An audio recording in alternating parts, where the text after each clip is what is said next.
Not yet. Hey everybody, this is Mike with another episode of Just Another G.I. Joe Show, episode 31. And surprise, surprise, me and Fred are both back on the show at the same time. I know, go figure. As usual, you can find me everywhere as Just Another G.I. Joe Show. And you can find Fred on that thing called Joe Battle Lines, something or another. But you can also find Mike at tigerforceaddicts.com. He's known as Stripey Diva. Got that right, baby. All right, guys. We have a special guest with us. Brian's with us. His video was there a second ago, but I think he got a picture up there now. The connection where he's at was not too good. Brian, you're a current writer. Artist for IDW. Tell us what you're working on, or tell us what you can tell us, and then, let's talk about you. Yeah, so I just wrapped up G.I. Joe versus the $6 Million Man, which was a crossover with Dynamite. Sweet. And I think the third issue of that came out this week, which was a lot of fun doing. And right now I'm in the middle of penciling and inking G.I. Joe Real American Hero number 253, which is a special missions issue featuring Duke. So that's kind of what I'm in the middle of, and is consuming all my waking hours at this point. And which issue number was that again? 253. 253. And one of the guys on Facebook wanted me to ask, and I was kind of curious myself. You had posted a picture where it looked like a couple of Joes were taking fire, and it looked like the chick got shot through the mouth. Is that correct? That is correct. Can you tell us who she is? I can tell you who she's not. She is not Scarlet. There was I saw some speculation that might be Scarlet. It is not. So it is as far as I know, a new character. But so this particular issue is kind of a actually, I'm wondering if I can say this. It's kind of a flashback issue. Gotcha. Okay, you can leave it at that. That's understandable. We don't want you to say anything by any means to get you in trouble. Yeah, don't want to violate it. Don't want to violate an NDA there. Right. So that's your current issue you're working on. You working on anything else like you've done some Transformer comics as well? Yeah, it's been a while since I've had some Transformers work, and I know they're ending the current Transformers continuity. They're wrapping that up with the whole Unicron thing that's going on, and I don't think that they actually know what it's going to look like going forward. I'm trying to get my name in the pot. I've talked to my editor. I've sent him samples, and so there's a lot of, I think, back and forth right now just between them and Hasbro and what that's going to look like when the dust kind of settles. So hopefully I can get back in there and actually draw some Transformers. I mean, it's been and my editor's been really good about feeding me some covers, and because I think I inked like 45 to 50 issues of G.I. Joe, and wow. I kept telling my editor, because I had two editors, Carlos, who left. He's no longer with IDW, but when Tom got there, I was like, I do actually, draw, finger quotes. So I sent him some stuff. He's like, yeah, send me your stuff. And so then he's been feeding me covers. He says he's going to keep me busy. So hopefully I can transition more into actually doing the, art chores rather than just inking. So at least that's my hope. So far, that's what's happening. And then as far as those two are like some of the biggest lines I like, what else have you been currently doing with IDW, or was that pretty much it? Well, yeah, that's pretty much consuming all my time. G.I. Joe was such a, I tell, it's a really rare thing to be on a book for that long. I know Shannon Gallant was on it for something like 8 years. Jim Brown, the colorist, was on it. The whole creative team had been on the book forever.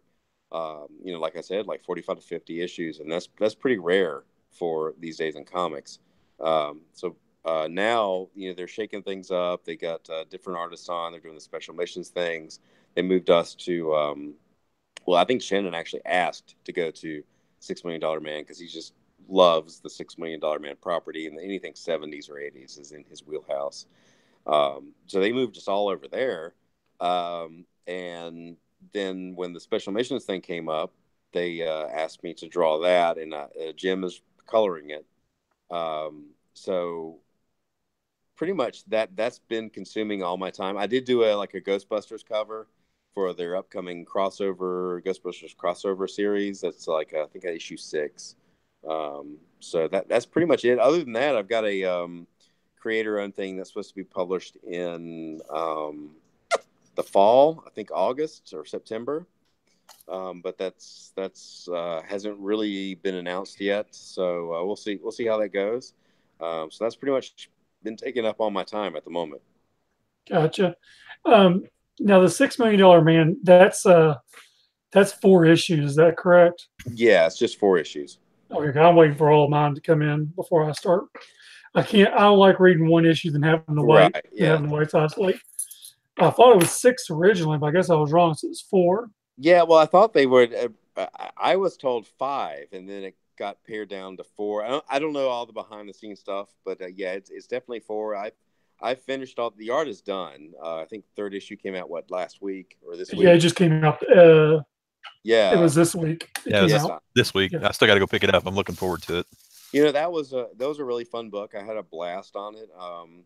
Just being on G.I. Joe so long, and you get the and for me, this is what's refreshing about the special missions and just the $6 Million Man book is that when you're on Real American Hero and you have these long arcs for so long, sometimes it's just fun to step back for a fun story, like a self-contained 4-issue or just 1-issue thing. So $6 Million Man was great. Just you introduce basically Lee Major is great at likenesses. Oh yeah. Lee Major shows up and you're doing this great period piece. Essentially, it's set in 1983, and then with the Duke thing, that's set in like early 90s, late 80s. So for me, it's just been a blast, just doing these kind of like stepping back into these little self-contained things in a certain period of time that people could just jump on. Because I think Real American Hero for a lot of people might be a little intimidating because it's been going on for like 250 some issues, 250 issues right now. Yeah, 250. Yeah, I can see that with somebody that's not familiar with the continuity and stuff trying to jump in. That might be a little bit daunting. I'll bet it was a nice change as a creative from doing the G.I. Joe stuff to do that little one-time Ghostbusters or latest thing, because it's so different in terms of overall I guess design style or whatever. I imagine that was fun. I mean, I'm kind of jealous. That sounds like a real blast. Yeah, it was a lot of fun, and it was with their crossing over thing. It was like I could go back and take some of the original from the 84 movie and had to combine it with the new movie and then some of the characters from the comics. And so I basically set it in the scene like in the original movie when they're all getting on the elevator. So I mean, me being a child of the 80s, it's like, of course I'm gonna like focus more heavily on the 80s movie. Right. But that was a lot of fun just to be able to cram them all in the elevator and have that put on a cover. When you say crossover, is that that's not the Ninja Turtles Ghostbusters crossover, is it? No, it's a thing where all the different continuities, like the real Ghostbusters cartoon, cartoon, the original movie, the new movie with all the female leads, they all meet each other. And so there's a miniseries called Crossing Over, and so all the characters are interacting with each other. Wow, I have to actually look into that one. That sounds pretty interesting. Yeah, it was fun. It was a fun just put it. So like I said, I mean, I'm being a big fan of the original movie. Exactly. When I was thinking about this, I was like, okay, so what can I do to make this fun for me for one. But just putting them all in that scene where the guy, the guy's like, what are you, some kind of cosmonauts, and right, they all get on the elevator, and he's like going up. So basically, going up is the moment, but it's all of them crammed in this elevator, kind of looking at the viewer who is supposed to be that guy and saying going up. So it was just a fun concept that I was able to work on. So yeah, I think my cover is issue 6, and. So yeah, And that's the standard cover, correct? I can't remember. It might be cover B. Cover B. Because the way IDW works is the penciler usually does cover A, the main cover. Okay. And then the subsequent covers are other people. I got you. Cool. Well, the real reason we reached out is that me and Fred have been known to, with Joe and not having so much, really out there besides, comics and very little toy sections or lack of toys. But we always like to help and support people who do G.I. Joe projects such as yourself. We've done stuff with Carson and Dan. And who else am I forgetting there? Fred, who's done Kickstarters. Oh, Klingensmith, Dan, let's see, Carson. Gosh, Carson, Dan. Oh, I'm forgetting Kavanaugh. Yeah. Our good friend Kavanaugh, Mr. Noted Isotope himself. Noted author. Noted author. Noted author. Noted author, yes. Noted author. So, I mean, and I saw your Kickstarter, and I got right behind it. And we usually like getting people on to talk about their Kickstarter to help them get over that hump. But earlier today, you made it over that 100% hump. So right now you're at $7,122 pledged of what you're looking for $7,000, and you still have a week to go. So you've been funded for where you originally wanted, but there is a stretch goal, which I believe you told me just a few minutes ago was 10,000. So you need another 3,000 more, correct? Mm-hmm. Yeah, that's right. What's that come with on that? So the as it stands right now, it's basically just over 100 pages of art and sketches, and I've got some in process like pencil, ink, layout, thumbnail stuff, like how I do covers and things. Because I mean, I draw a lot, and I post a lot on Twitter and Instagram and stuff, and stuff had just piled up, and I'm like, I've got enough for an art book, and so that was one of my goals for the year, was just to really put together a nice art book. And so that got funded this morning, actually. And last night I was at a restaurant. We're in Augusta right now for Joe Fest, and two people had canceled their pledges, and we hadn't been funded yet. So that little line on the graph started going down. I'm like, no, wrong way. Been there. It sucks. But yeah. So it actually, I woke up this morning and it got over the hump, and I woke up to all the tweets of congratulations. So like, that was great. So the stretch goal is at 10,000. And what that's going to do is I'm going to add because I do a lot of commissions, and people often ask me how I do my, marker, commission thing. So I'm going to do a tutorial section in it. I'm going to add another comic, which is like just a little side project, just a little silly 15, 20 page comic that I've got going. And then everybody that gets a commission right now, they only get like one character. I'm going to expand it to, I think, 2 characters. So nice. Just trying to make it a little bit bigger at 10,000. Yeah, we got a week left, so it's doable. It's still attainable. So we'll see how it goes. Kickstarters are weird because, I don't know. They're kind of predictable in that the middle is flat, right? You get that initial burst of people, and then the middle is just like the emotional roller coaster of what am I doing? Nobody's contributing. And then at the end, it just spikes back up. And I have done one more. I did one 2 years ago that got funded. It was the same way. But when you do this one, I was the same way. It was like, oh, it's in the middle. Is this going to be funded? Is this going to be, public humiliation? That's what Kickstarter is potentially. But fortunately, we've got a week left, so I'm going to try to push this week for getting the stretch goal funded. I actually had a question on this. Was that on the let me find it, the book plus published pages for $75? Mm-hmm. In addition to the book, I'll send you a page from the published book, probably an IDW book such as G.I. Joe or Transformers. Mm-hmm. And that still includes everything that you would get underneath the 58, I believe, right? Yeah, that's right. Now, on something like that, how do you choose on the pages? I mean, do you kind of like take a poll or just any, meeny, miny, mo? Well, really, it would just be kind of random, just what I have later. Because I have quite a few Joe pages laying around the studio.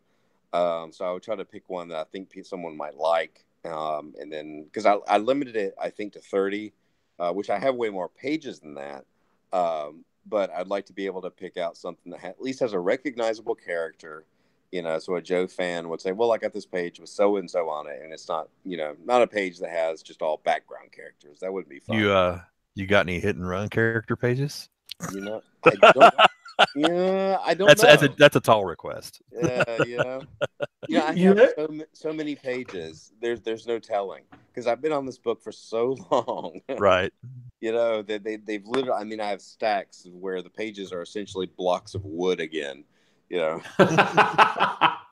Entire reams of trees. Right. Yeah. I got you. A forest weeps when it sees his home. Drama. You actually have 13 left of those 30 to if people forget to. And I've been debating whether changing mine from the 58 to that. And then I guess then you'll send emails out and ask for the request of the character for the Yeah. And what I will do too is if somebody chooses the 75 with the published pages, if there is a character someone would like, I'll try to find that character. If I don't, it'll have to be just some other page. But if there's a particular page that, hey, if you happen to have a page with so and so on it, can I have that one? I'm gonna try to organize it that way. So. Mm-hmm. Okay, Tiger Force. No, I know what that I'm pretty sure I do not have. I guarantee you, I know what my sketch is going to be. So, what else would you like to tell us about the Kickstarter? Because I've been, like I said, I've gone through it and everything. Like I said, it got funded, pretty quickly, because usually you're down to the last wire before you get in, before your goals are met, usually like the last couple of days almost. Yeah, I think I would really I really want to add the marker tutorial. It's going to add, I think if we meet the stretch goal, it's going to be about 140 pages, which adds a little bit of weight to everything and, a little bit more printing cost. So I would like to make part of the book at least a resource for people who would like a little bit of help with doing commissions and using that medium, because I remember when I started there was just nothing out there. I had to learn by trial and error, and I get a lot of people asking me, how do you do this? Why don't your inks bleed, your lines bleed when you put marker on and stuff? And so I would like to at least have that book to be able to say, here, this will help you at least point you in the right direction. So meeting the stretch goal would kind of help that. And like I said, we got a week left. It's doable. It's a little less than $3,000 for a Kickstarter in the last week. So I dream big. I gotcha. Now, as far as your book, you're going to have, of course, more in there than just Transformers and G.I. Joe. Oh yeah. What other characters can you name off that you'll probably have in there, so people have an idea of what all you've done before in the past? Well, there's a lot of I went through so it's basically covering the last probably 3 or 4 years of things I posted, and I would go through phases, right? Like, so I would kind of do mashups, right, of old cartoon characters and superheroes, or I would do video game stuff, but kind of put a twist on it. And some of it is like every year I go to San Diego, I keep a travel sketchbook. So one year I took my sketchbook in watercolors and I would just draw like people and things and make little notes and stuff. And then last year I did markers. So there'll be a couple like travel sketchbooks in there. So there's a wide variety of different things in there. From characters people know to just like I said, how I lay out a page and a cover, getting to end, to just random doodles and little nonsense comics I draw in my sketchbook, to some of the commissions, Joe, Transformers, things like that. So I think there's a pretty wide variety of things and styles and stuff in there, which is why I want to add, hope that I can add like the marker tutorial. I think it'll be a pretty well-rounded book at that point. And as far as you're out there in Joe Fest, did you do a lot of commissions out there this weekend? I did 4 or 5. I sold a lot of I sold I think original page from $6 Million Man crossover. A lot of because I get comps from the books I do. I sold a lot of books. This seemed a pretty even mix of prints to books to original pages show. Sometimes shows lean more one direction or another, but this seemed pretty well rounded. So it was a good show for the first year of a 1-day show in a town that the promoter told me hadn't had a show in 22 years. Oh wow! Yeah. And so he was kind of nervous, understandably, that no one would let Augusta just didn't want to show. But yeah, when I walked in to set up at 8:50 this morning, there was a line. So nice. Being in Atlanta a few weeks ago, I dubbed it the land of the $5 sale. Oh yeah, yeah. It was. I mean, it was active. Don't get me wrong, and the fans were really enthusiastic. But that whole area of the country seemed to me to not be that interested in showing up. But it's good that you had the good response there at that show. That's great. Yeah, it was a good response. I think people were, and there was a lot of, I saw Joe cosplay. There was Joe. There was even, I've done enough shows for so long that you pick up on the vibe, right? You walk in and it's dead or it's alive. And even when I walked in, I was like, man, this show is alive. This show has a vibe to it that people are excited and, they're here to enjoy the show. They're just excited that there's a show. So yeah, it was good.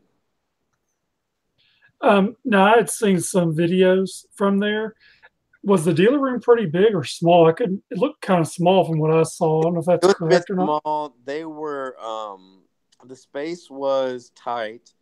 There was a separate artist alley room that was small, and then there was a hallway. They were utilizing a fairly small space, which is why talking to them after the show that they're going to expand next year.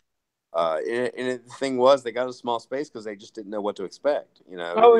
It had been so long, and it could be a complete bust, so they got a small space and they maxed it out. So that's the problem you want to have.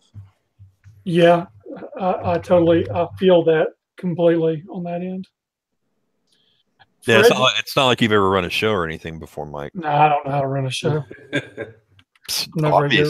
Obviously not. Obviously, I'm so horrible that everybody else in Arkansas has to do a show too.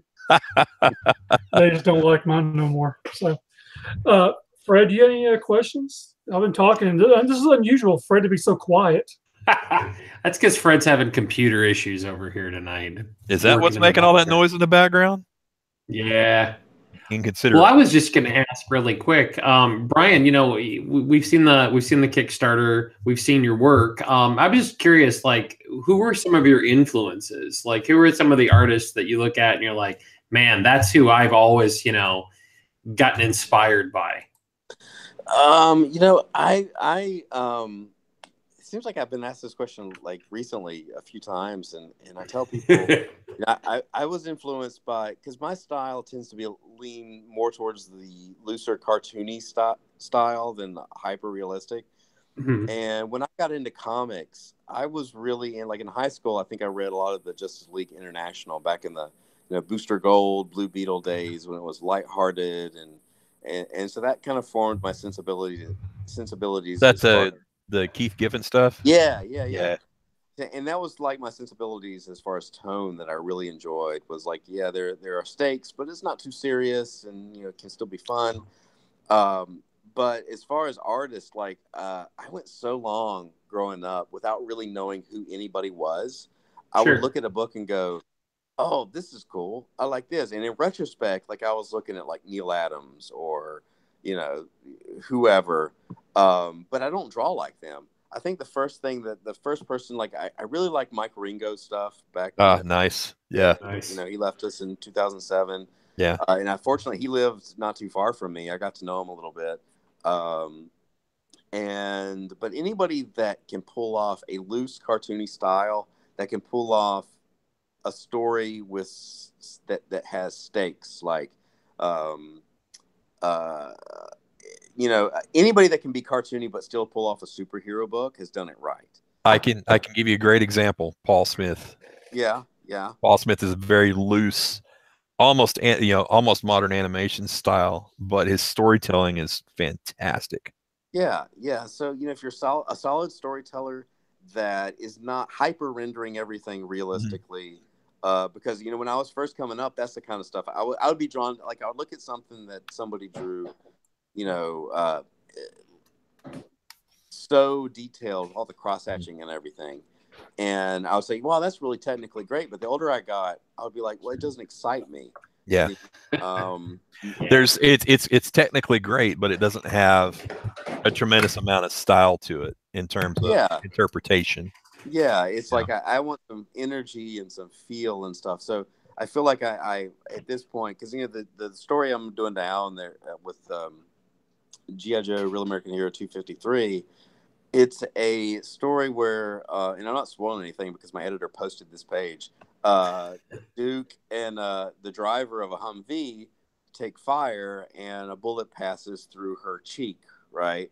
It's like, man, that's pretty intense, right? I mean, Larry Hama wrote the script, and it's like he had written the script that, you know, blood and teeth and stuff are coming out from her mouth, but she's still with her teeth open up the medical pack and wraps her wound up. That's what's going on that page. And I'm like, man, that's pretty dark, you know? So my hope is that in that page, I pulled it off in the style that I do that tends to be a little lean on the continuum of loose and cartoony, but still not to the point where it compromised the storytelling, right? You could still buy that a bullet passed through her cheek. So that's what I hope anyway.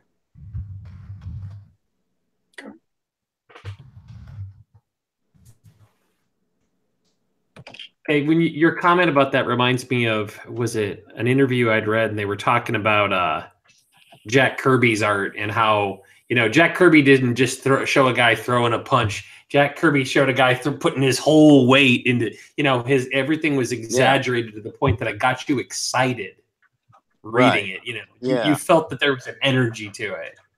Yeah, it's like, you know, if you drew somebody actually throwing a punch, it'd be pretty boring. You know? You have to convey the importance of that punch, the impact of that punch, and, you know, do it in a way that's visually pleasing. So you're not really just drawing reality, right? You're drawing a feel, and that's a lot harder to, you know, at least for me, as I've grown, just getting better at the craft, that feel, which is hard to articulate. It's like, how do you do that to where it just feels right, you know? Yeah. So I think that's why I gravitated towards, you know, the artists that tend to be looser, you know, could pull off something fun, enjoyable to look at that still had some weight to it. Sure. Do you find that it's easier to do that with superhero books than it is with a book with titles like Joe, because they are more grounded in reality, therefore the expectation is more real? Or is it more just can you adapt that style to anything? I think it's trickier with Joe, because everybody, you know, with a superhero book, it's such a fantastical world, right? A person's got these powers and, you know, all that. With Joe, it's a military thing where we can all put ourselves like, hey, if I was drafted, I would be me in that seat, right? So I think it's a little bit trickier trying to, you know, when I'm drawing, I'm constantly trying to figure out, you know, how loose or how should I portray this so it doesn't, you know, seem one of the things that people years ago started saying about my style, and I don't know if it, you know, it's hard to judge your own stuff, because you're too close to it. But several people said, "Oh, your stuff is cartoony, but it's not goofy." And I'm like, "Thanks," you know. but several people have said, you know, it's unique because it's fun, it's kind of cartoony, but I think what they meant that it still, I hope they meant that it still lent itself to a story that has some weight. You know, they could see it translating to different mediums is what they meant. At least I hope so. So that's what I'm striving for. I don't, you know, I'm a pretty harsh critic of my own art. I mean, I draw something and I send it off and I look at it later and I'm like, all I see are the things I could have done better, you know? So my thing is, I hope I tell a fun story and tell it well and people will enjoy it. So, you know, and then, cause all I'm going to see are the things I could have done better. I think every creative that I know has that same assessment of their abilities. Yeah. You know, it doesn't matter how complete it is or how long they work on it. At the end, they're just like, "Oh my God, that's terrible." Yeah. What is it? Art is only finished. Art is never finished, only abandoned. Yeah, pretty much. That a friend of mine throws out a lot. So, yeah. With that being said, is there one project you've done where you weren't happy with the final product? You know, well, my first job at IDW, gosh, it's been, how long has it been? 8-9 years ago, was a Doctor Who comic. And I did a Doctor Who miniseries where I inked the first 2 issues and I penciled and inked the second 2. And for the time, it's like, you know, I did the best I could do, but I look at it now and go, man, I could do so much better. That's part of that's one of the struggles with when you're a published artist. That means, yeah, at any given time where you are with your skill wise, that gets frozen for everybody to see forever. And when that Doctor Who thing came out, I look at it now and I go, man, I could do so much better now. So it's always difficult for me to look back at things I've done with some distance, and because I'm like, I've learned so much since then, I could do so much better. But then you read things, but then you see that people enjoyed it at the time, and it's like, well, that's kind of the point, you know. It's kind of the point that people read it and enjoyed it, and that was really my job. So you have to kind of check your self-criticism at a certain point and say, okay, well, if it was successful in conveying the story and people enjoyed it, then it was a success, even if it doesn't do anything for me because I'm too close to it. Right. Now you talked about you're at Joe Fest and you mentioned San Diego. Do you do a lot of conventions, or do you just do a lot of local stuff? I do. I think I do a fairly decent amount. I mean, I do a lot of things on the East Coast. I mean, I'm in North Carolina, so I'll do Heroes Con. That's kind of my home show. Heroes Con, anything like Baltimore, New York Comic Con. If I can get a table, I'll do. I've done Chicago, C2E2. San Diego, I don't set up. I just go to network and, you know, see other artists, friends that I don't see any other time of the year. But I probably do, you know, a dozen shows a year, give or take. You know, anything along the East Coast, I'll hit. You know, there's some West Coast shows like Emerald City I'd like to do. I did Cleveland's kind of East Coast. I did a Wizard World this year. Cleveland has a Wizard World? It does. Everywhere. Wow. Wizard World now. Did not even know that. Yeah, they had actually asked me to do a show in North Carolina because I'm in North Carolina, and it was like 30 minutes away, but it got canceled. And they're like, "Hey, would you like to do St. Louis or Cleveland?" And I'm like, "Well, I've never been to Cleveland." So yeah, they flew me out there for that. And it was a good show. But you know that's an interesting business model, the Wizard World convention circuit, because I remember them from like Wizard World Chicago back in the day. Right. And it's like, you know, 10 years ago or so, or a little bit more, it's like you saw that show kind of peak and then decline.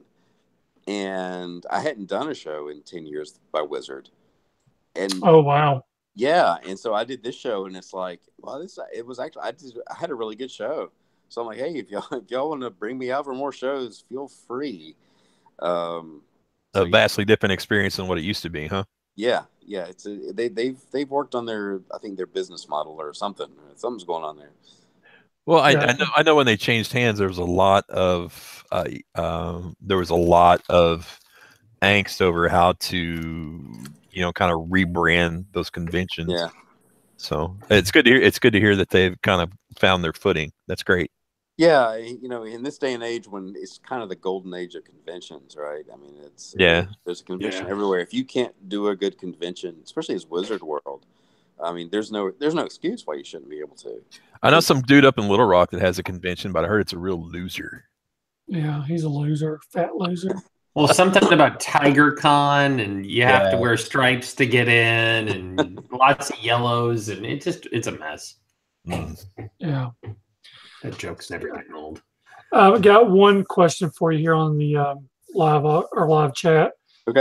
As an inker, have you ever had a direction from an editor to change some art for whatever reason? The only direction I've had to change something. So there was back at Special Missions when they were actually doing the real Special Missions issues.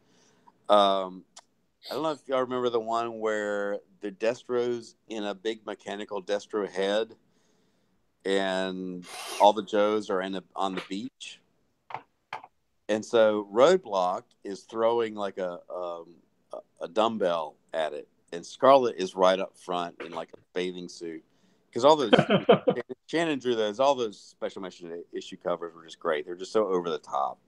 But he had drawn Roadblock in a Speedo, and then he went on vacation, and I got it, and I was like, well, I'll ink that, so I inked it, sent it off, and my editor was like, hey, Hasbro says Roadblock needs to be in trunks, can you please change that? So I had to draw swim trunks on Roadblock because Hasbro did not want him in a Speedo.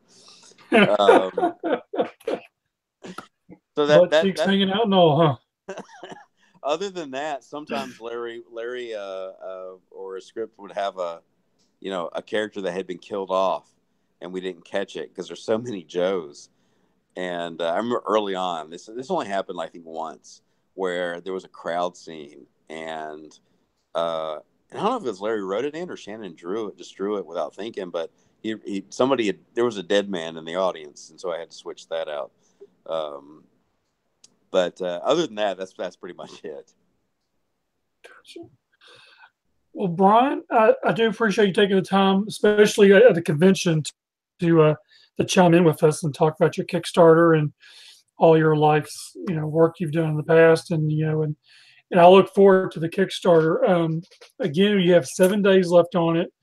There's less than 3,000 to go for a stretch goal to get a little bit extra. Which, like I said, I'm probably going to change mine later in the week to that 75 because I actually want a copy of a page that you have laying around. You said, yeah,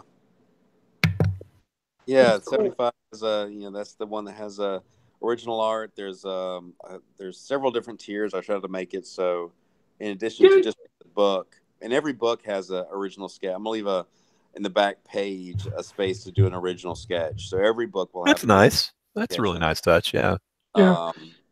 And then then above that there's like a 9x12 inked sketch. Then there's a 11x17 colored marker drawing, and then there's one like you said with the original published pages. And so I tried to make their different tiers for different interests and budgets and things. So yeah, you even have one here for retailer, it looked like here. Yeah, I did that because when I did my last one, several retailers wanted the book just to put in their stores. So there's one where you get 5 copies, that you can sell in the store. So I just try to leave that option open for people that have comic book shops that might be interested.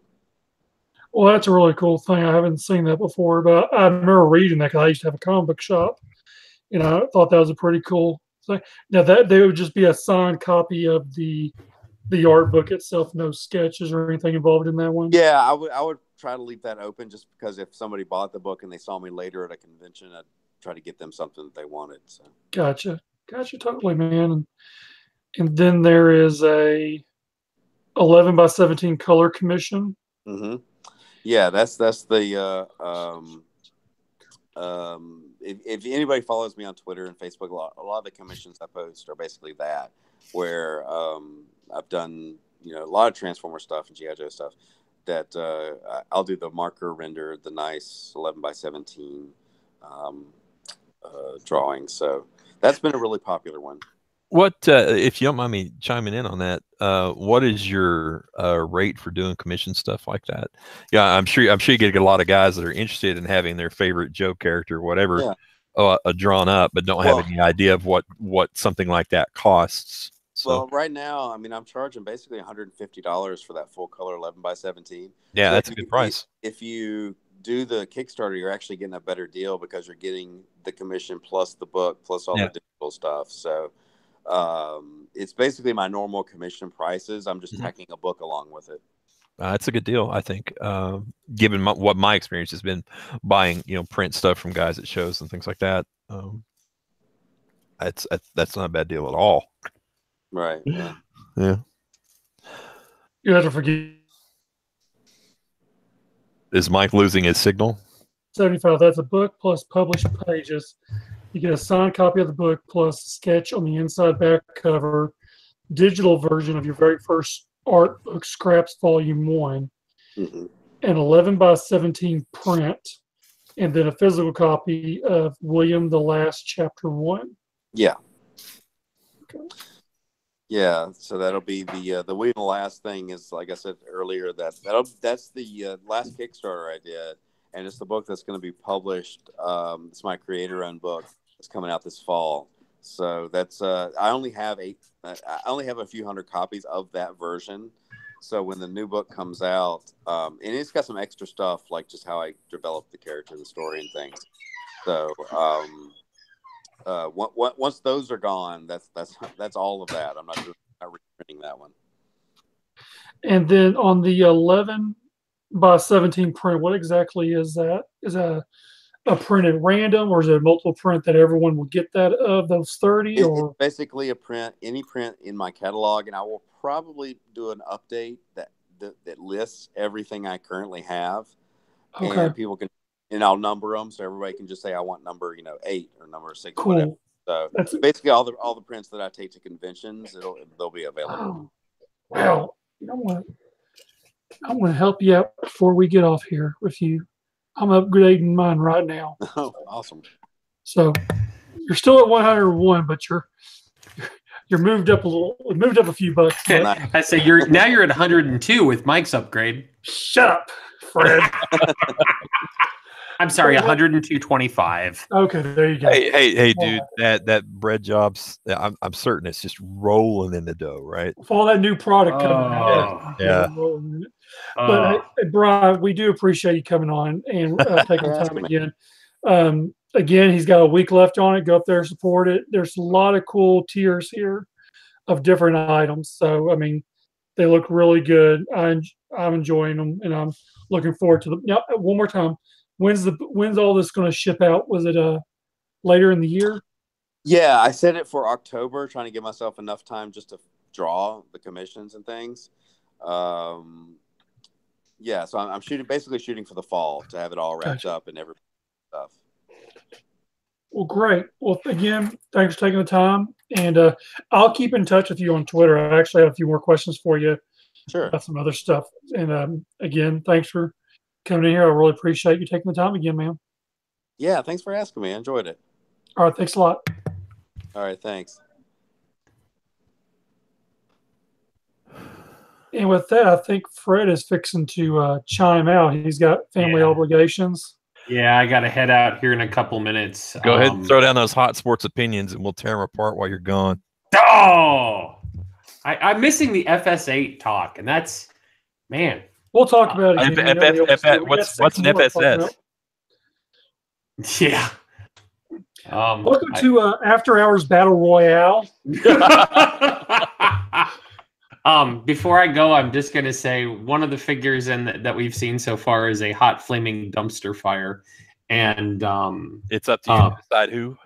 Well, no, I think people probably know my opinion on that. They may carve it on my tombstone. I don't know. So with that note, I'll catch you guys later. All right, Fred. We'll talk to you later. See you, Fred.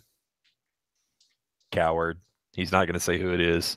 With all that being said, for people who didn't know, Bobby has joined us, and I know Bobby usually has to say something before we start talking. I want to make sure you're covered and all that. Yeah, I'm only here for a short time. I'm just here to defend my honor because I've been doing some smack talk. But because I have a feeling it's not going to be pretty, I will have to definitely say this for sure. But yes, for those of you who don't know, I am a designer with Hasbro. However, anything I say on this podcast, personal opinion, is a personal opinion and is not representing the company in any way. So when I talk about the figure that we're going to talk about, I don't know which figure we're talking about, but no, you're talking about Hasbro, and we want to make sure you're not in talks, or not in talks, but you're not representing for publication in any way as well. I am representing me. Okay, just want to make sure. I'm just trying to cover you. Bobby Vala, action figure fan and designer. Yes, I just want to cover Bobby is all. You know, I've been watching the messages go back and forth between everybody while I'm talking to Brian. I'm like, man, I'm trying to figure out what y'all are saying. So we're going to keep it real and civil, right, guys? It depends on John. Okay, just keep it civil, guys. I've already said everything harsh that I would have had to say quite some time ago. So, and we've talked it out, and we're good. We're good. A screenshot, basically what Fred sent me some screenshots. For y'all who've been hiding under a rock, the first 6 figures have been revealed from FunPub for the final figure subscription service 8. We'll look at them. If you're on message boards such as Hiss, Cobra, or Hiss Tank or Cobra Island, or even on the club forums themselves, there is, or even the Facebook groups. I mean, on Facebook, there's really no filter there on them places. But you can pretty much chime in on any of those to have a discussion. We will actually. You mean no filter or no civility? Probably no sense. This is Facebook we're talking about. No sense, especially if you're talking about Hiss. I like. Let me go ahead and say. Let me preface anything that I have to say by saying this. I like participating at the forums for a long time, but I'm not going to point a finger at any one specific forum because they're all guilty of it to some extent or another. But it seems like civility and manners went straight out the window. And I'm not gonna pretend like I'm some saint. I've been guilty of that myself. But there's a way to present a criticism of something, especially something that you're passionate about, without saying, "Oh, this blows." Hasbro sucks. Club sucks. You can say what you've got to say without going down that route. And honestly, if you want to try to affect change, especially this late in the game, that's absolutely not the way to go about it. No, it's not, buddy. We're going to start here again. For people who don't know how this all works, in the bottom left corner of these pictures, or somewhere along these picture lines, it does say this is the digital mock-up. Final figure details and colors are subject to change. So you guys are seeing the figure, right? Yeah. Okay, cool. For people who do know, a couple of figure subscription services ago, or actually the last 2, there were a lot of things said on social media where the club actually went and changed it. So maybe if, there's enough people who are talking sensibly, reasonably, and not demiddling people or what they do for a living, that, maybe some things could get changed later on down the road. I'm not 100% positive on that. Let me go ahead and say that, honestly, given the club's design process, and I'm not speaking on their behalf, I'm only basing it on my personal experience in talking with them, but this late in the process, getting a change done, having a change made is going to take a concerted and civil effort if you want to see it done. Because they're with only a year to go to sell through this last remaining FSS inventory. The print run's going to be smaller. There's less time to adjust tooling, and all of these big moving parts in China take a while to double check the tooling is all in the right spot. It's all together, blah, blah, blah, blah. Bobby is familiar with the process from the Hasbro side of things, I'm sure. Although for them, I would assume it's a little more streamlined, but in any case. Well, the reason I mentioned that is because Crosshairs, they changed up some gear on it. And the year prior to that, they changed Savo's upper torso altogether. Yeah, I wouldn't know anything about that Crosshairs build at all. That thing.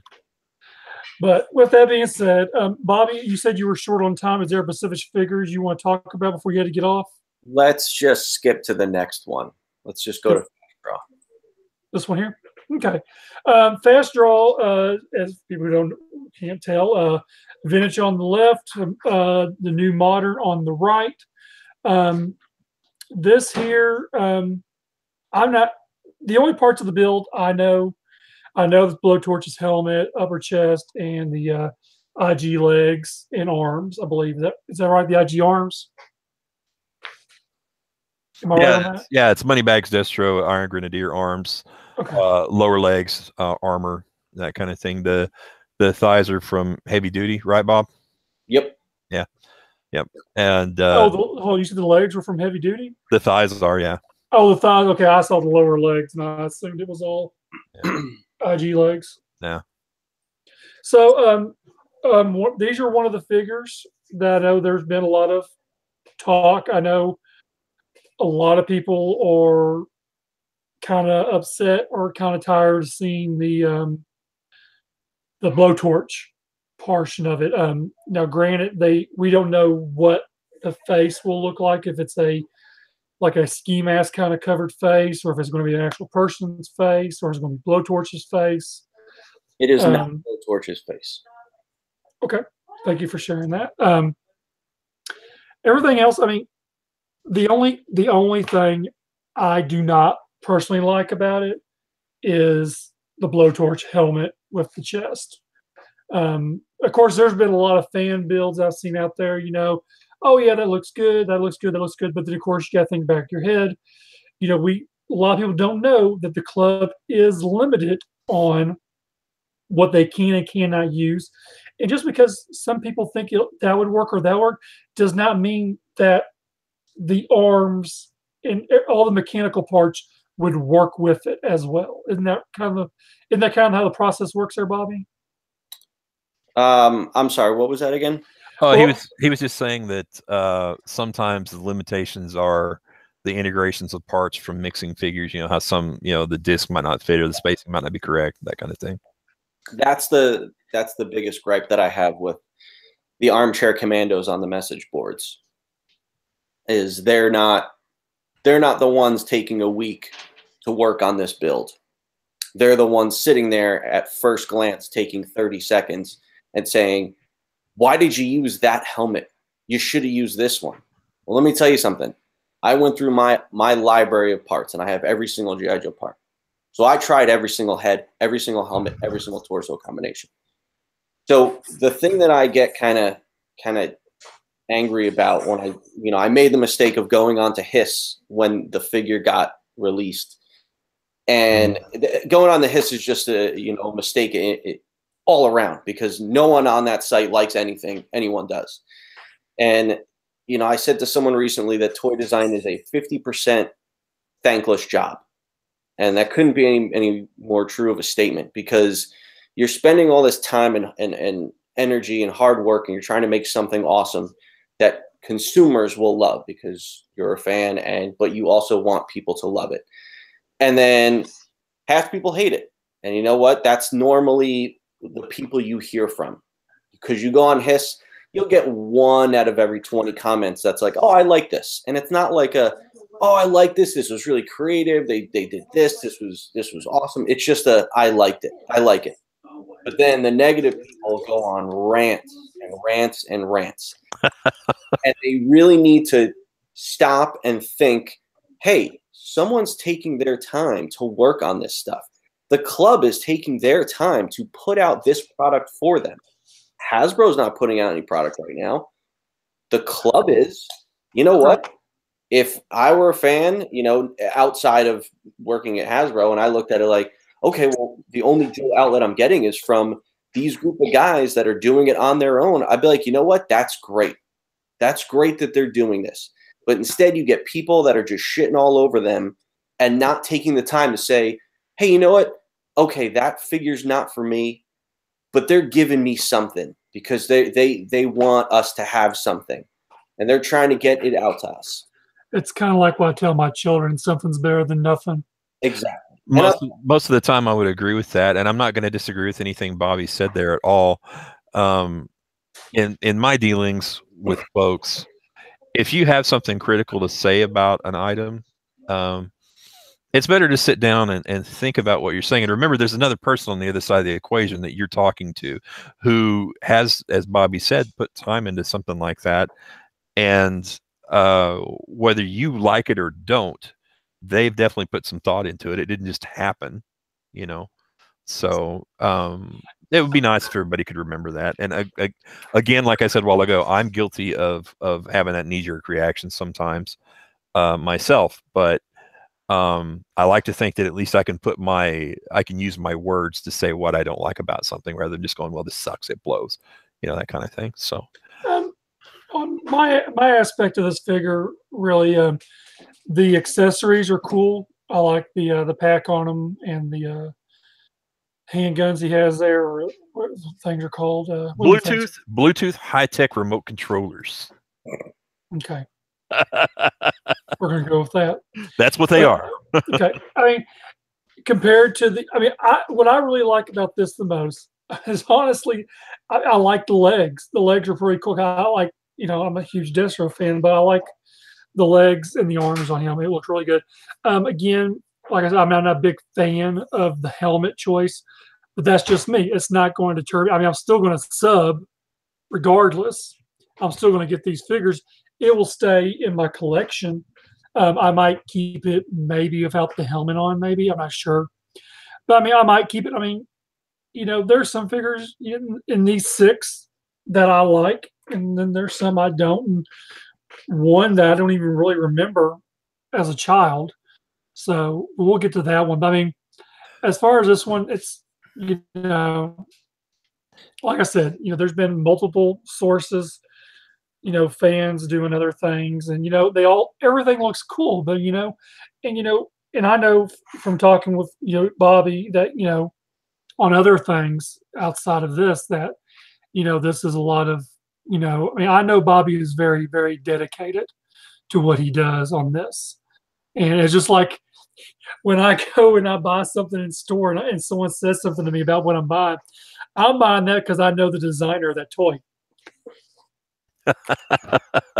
I don't think that's ever been a reason for a purchase on anything I've bought, but that's not a bad one. You know, well, I mean, it's an item I want it. Yeah. And, you know, but when someone, you know, they're like, oh, hey, you're picking that up. Oh, yeah, you know, I mean, I've been wanting to get, plus, you know, I mean, I'm going to bring a lot of stuff for Bobby to sign at JoeCon. So get your marker ready. At least I know that I'd be on your fantasy toy design team. Oh, you probably the only guy. No, I might take John if you two can play nice. Nah, it's not worth the trouble. Not worth the trouble. No, this figure here. Bobby and I talked about this figure because I had some hot opinions about it. But at the end, you know, if this is the only thing out of what's coming up that we disagree on, that's not a bad thing. You know, that's one item among many. So, well, you know, and it's like, you know, I read a lot of the posts on Facebook, Hists, Cobra Island, and and I've said it. I can tell you countless times. I'll tell people, you know, it's, you know, they want to consider complying, but it's like, what else are you going to get? You're going to get back your own. If you just look at the figure, in comparison to the original, I can see why every decision was made, even though I don't necessarily agree with them all. I can see why they were made, and I understand it, and I can appreciate it for that. So I don't want to take anything away from it from that standpoint at all. So, is this the build I would have done? No, but it's not my decision in the process.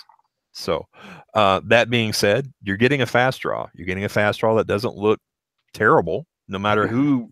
No matter who wants to complain about it, they're going to find something they like on it. I think that I think that the overall design as a package is going to look fine sitting on your shelves. So, you know, I can understand why some people wouldn't be happy with it, but there are other things to talk about and other things to move on to in the thing. So if you don't dig it, okay, fine, it's not for you.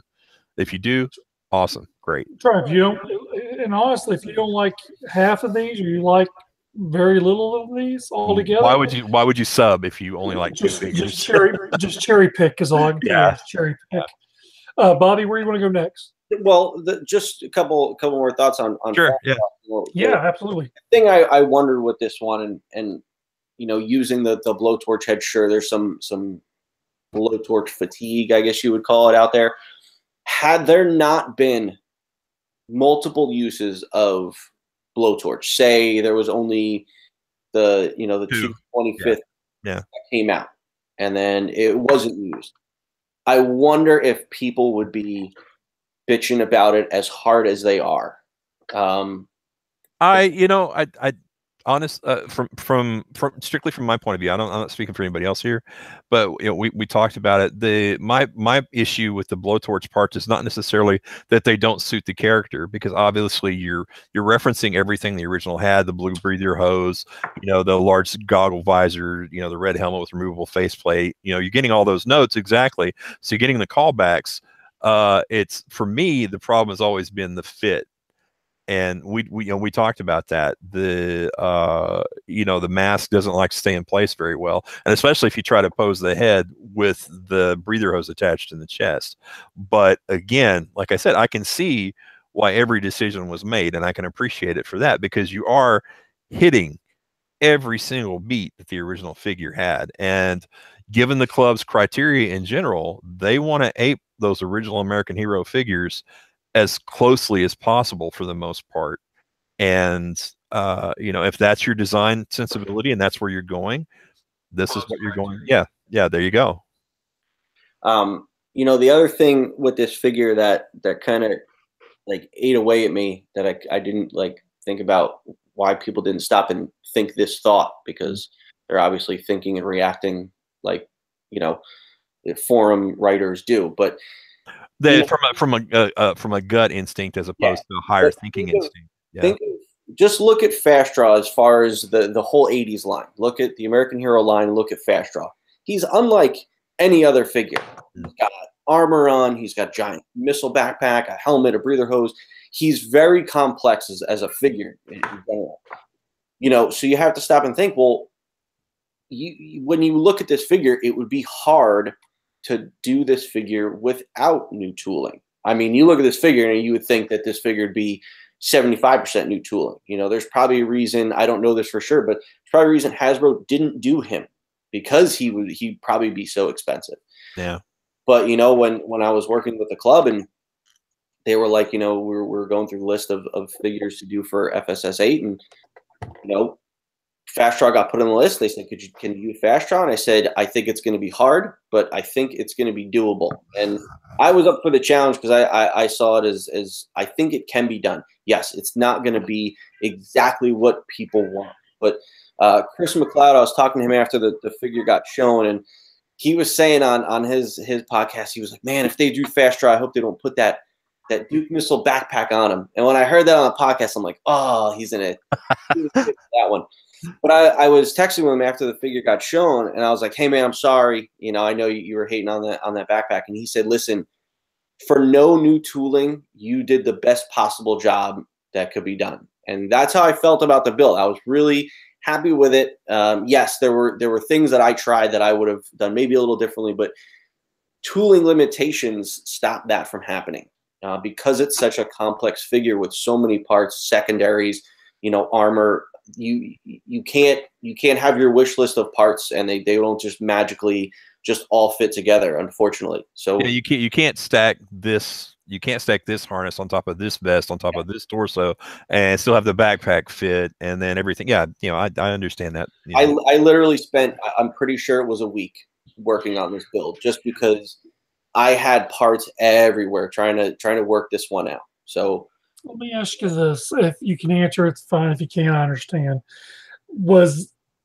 Is this what you showed the club at first, or was it sent back to the drawing board? This is what I sent the club. I sent them my this is the first draft, and this is what they ran with. Well, I mean, you can't really say first draft. It was my final draft because there were so many iterations of it. So it's like I'd get 75% done with the build, and then I'm like, oh, I'll use this head or this helmet, and then it just that would change everything. Yeah, it didn't fit on that torso. Oh, okay. Well, what torso does this head fit on? It's like playing Tetris, man. So it's like then you want this head, but then you have to go and change the torso, and then changing the torso, then you're like, okay, well now these thighs are going to be too wide for this torso, and then this secondary isn't going to fit. So then you have to constantly be changing. It literally is, to give a better term, it's probably like a Rubik's Cube. You change one side and all the other sides change. So it's a delicate balance of making it all fit together. And when it came down to the end, I after I was done, I set it down. I left it. I left it for like a day, and I said, let me just keep looking at and make sure I feel good about it, because it all worked. And I was like, oh wow, that all worked, and I was really happy with it. Okay. And I was like, okay. And then I still felt good about it a day later, and I said, that's it. Colored it up. I sent it to them, gave them the build formula. Here we go. And I kind of told them like, hey, I had different intentions for the helmet. It's like, some of the examples, what I wanted to do was, a lot of people are saying online, oh, the Steel Brigade helmet. Yeah, that was like my first choice, was the Steel Brigade helmet. The one from the Delta figure. Didn't fit the head. That helmet only fits that beachhead head. And if you look at the 80s figure, he didn't have a balaclava on his head. So I didn't want to use that head. So then that mask is out. Then I was like, okay, well, how about the Rise of Cobra Firefly helmet? Because it's got the hose that dangles off of it, but it doesn't connect to anything. So then that helmet didn't fit, and then I had a late suggestion after I did this build to do. I saw on the Dragonovsky figure, they did that Firefly helmet with an updated, or they made it attached to the sci-fi vest, or the airtight vests. But that vest is too small. He's one. Yeah. I wanted it, so it wouldn't look good because it wasn't an armored vest. So as you can see, just I hope the people on the message boards that shit all over this figure are listening to this and saying, oh, you know what? I didn't stop and think about that. You know what? Yes, it's not for me. And I get that. I totally understand. I've been on Marvel, and that's, you're dealing with fans that love that brand and those figures. So it's like, you try to make something for everyone, but you cannot make something for everyone. So, if they don't like a figure, it would be great if people were just like, you know what? It's not for me. It's not my cup of tea. It's like, I don't know. I didn't like Westworld. I tried to get into a season of Westworld, but I didn't sit there and go on a message board and be like, this show sucks. I don't know how people watch it. They should be watching Game of Thrones. No, I was just like, hey man, people are like, oh, you watched Westworld? I tried. I gave it the try. I tried to get through that whole first season. It wasn't for me. Lost wasn't for me. But you know what? I'm not going to shit all over it. But you know what? I like Game of Thrones. I like True Detective. So I'm gonna only season 1 though. But I'm gonna rave about that kind of stuff. It'd be really nice if people were just like, okay, not a fan of this build. Maybe I'll get it and I'll just sell it off. But it'd be really nice if people just didn't crap all over the things that people work on. Because it's not like it's just robots sitting around making this stuff. It's actual people. Gotcha. Okay. Well, it's nice to, from my point of view, it's nice to be able to interact with creators in some way, shape, or form, or at least have them come on and talk about things that they're passionate about. And the only thing that's going to come out of people continuing to be rude and brusque and no filter is they're going to clam up. They're not going to want to do it.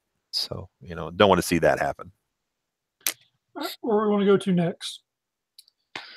Well, guys, that might be it for me. I have a Okay. project that I'm actually working on, so I'm gonna have to run. But the rest of the figures, I'll have to listen to afterwards. But when they get to some other figures, I'd like to come on for that and talk about those ones, because there's some really good ones left that I think are really gonna blow people's mind a bit when they see them.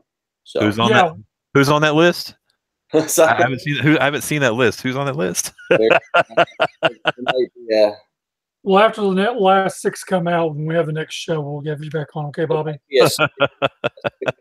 that might knock people's socks off. Yeah, I hope so. That's all I'm saying. I hope so. Bobby, I will get with you later on this evening if you got a minute. That'd be all right. Yeah. All right. It's good seeing you. All right, guys. Take care. All right. Later, man. See ya. All right, John. I guess we'll go back to the top for Gridiron, Captain Gridiron with his football. Do you want me to get in? You want to just get into it? You just want to right in there? The only thing I'm looking at and seeing different that we did get an updated updated vintage weapon. Thank God. Thank God. No more vintage weapons with modern figures. No, now the usually gives us a new updated Battle Force guys. Do not spend tooling dollars on vintage weapons that have to be recut to stick with a new figure whose aesthetic isn't going to match them anyway. I don't care how iconic they are. Okay. Do something new if you're going to spend money on tooling. Come on. We only got one football. I'm upset about that one too. I can live with the one football because it's one football. About the composite they've put up here.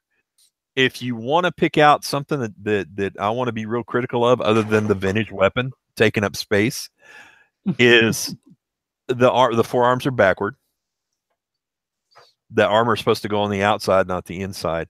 And I would have liked to have seen a yellow paint hit on that armor to reference the original clip-on pads the original figure had. I'll see what you're talking about. The new helmet design is good, but that digital render of it is not. Okay, so you're saying that the helmet, the digital part of it's not going to be much. It doesn't. If this is the digital model that they had sculpted and put on the figure, this does not reflect what I think the helmet needs to look like. I played football for 14 seasons. I spent a lot of time wearing a face mask, and I've never seen a face mask that just drops straight off the face like a bucket. The front of the helmet's got a bulge in the forehead, the upper forehead area. Looks like the poor guy's got macroencephalopathy. I hate to see what looks like a great design. This is like, a football helmet and a lacrosse helmet and a military helmet had a 3-way baby, and it could be really cool. But what we're seeing here is the digital render it does not reflect what I believe that it should look like. If you look at any kind of face mask on any helmet whatsoever, it doesn't, not just football or anything else, all of them have a very basket shape. They round around the face. They bulge out toward the middle in the contact area around your nose, and then they turn in toward your chin area, because they've got to protect your chin from somebody's hand or a ball or puck coming up under the face and knocking your teeth out or breaking your jaw or something like that. So, and the digital sculpt that we're seeing here definitely doesn't reflect that. You couple that with the giant bulging forehead, and it just looks weird. So I think that the overall build for the figure, in my personal opinion, really good. The 25th gun belt's a little dated. I would have liked to have seen something else, but given that vest fits really closely to the torso, there probably wasn't a lot of options in terms of room to work with. I'm glad to see the digital camo on the legs. I'm glad to see the banana yellow pants. Those are awesome. Things like that. I think that this figure, if I had to rate it on a scale of 1 to 10, 10 being the best, 1 being you know, chat my knockoff. This guy rates a solid 8. And I think it had potential to be even just a tiny bit nicer. Maybe he could have been the standout for the whole line, simply from a, oh my God, I don't believe that they pulled that off point of view. But overall, glad to have him in the thing. I think that the overall design is good. I like the color palette. I like the parts choices. There's a couple of things that need to be tweaked on there. And if that's the most that's wrong with it, I'm going to call it a soft win. So again, no more vintage accessories, please. They just don't match. Kind of like the Battle Force guys. Well, the Battle Force guys had these iconic guns, right? Yeah. And they're vastly oversized. They always were. Oh yeah, they still are. So I appreciate the fact that they went and found the tooling for those. Now, I don't know if I should be telling this or not. Probably not. Probably not. But when we were in the customizing class last year on Thursday, Brian came in and he visited the people in the class and asked how things went and stuff like that. And we were talking about the weapons because he said, oh yeah, we've got bags of extra weapons in black. And he said, the reason for that is they were run off in the wrong color and we didn't want to just destroy them. We went ahead and brought them over and had them done. And we're just going to go ahead and sell them that way. And he said that they found the tooling for those weapons, or most of the tooling for those weapons. I'm paraphrasing here because I don't remember the exact quote. They found either most or all of the tooling for those weapons in India. So they had those shipped to China. Boom, Bob's your uncle. And that's why we ended up getting them. Well, if he told the class that, I'm sure it's okay to say that. Well, if not, you'll get a phone call coming. That's why I'm talking. That's why I'm talking about it now. If it hadn't been publicly in the class with 4 or 5 other people around, I absolutely would not be talking about that. I mean, I don't ever want to put the club in a position, with doing the customizing class on that. I don't want to put them in a position where they've got to come back and say something to me because I spilled the beans about something I shouldn't have. So for me, this figure here, I mean, I'm rough you, kind of like an 8 on it. I mean, this would be one of the ones I keep in my collection. Yeah. I didn't say on Fast Draw, besides the torso helmet, I'm not happy with, but I'm still going to keep it. Well, it's pretty cool because I like the legs and the arms. I like everything but the head and chest. Number one, it got done. You got Fast Draw in a time when they didn't think they're going to be able to do it. Now, as far as the head and chest goes, guys like me who do resin casting and stuff, I'll be able to do something to replace those if you're like me and you don't want to live with those parts. The only downside to that is it bothers me that I have to go back and adjust something. But like I was saying when Bobby was on here, I can look at the build that we're getting and I can see every key point that matches that vintage figure. And given that that's usually a criteria, this is what you're going to get. Yeah. So I'm not apologizing for it for any way, shape, or form, but I can understand why it ended up being what it is. I think that one of the nicest touches in terms of the color palette is the brown trim that's placed in through there in little areas on the straps and stuff like that. I think that that's a nice color touch that's not present on the original figure, and it helps kind of balance the color palette on something that is very wildly on the extremes. You have this OD green and the black, and then you've got bright blue and bright red, and this is a hot tamale. This is the crown jewel of the first 6.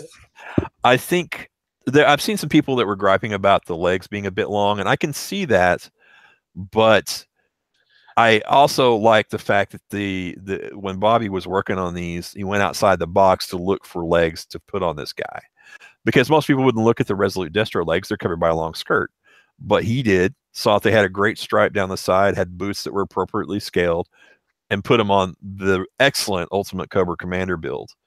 So I dig it.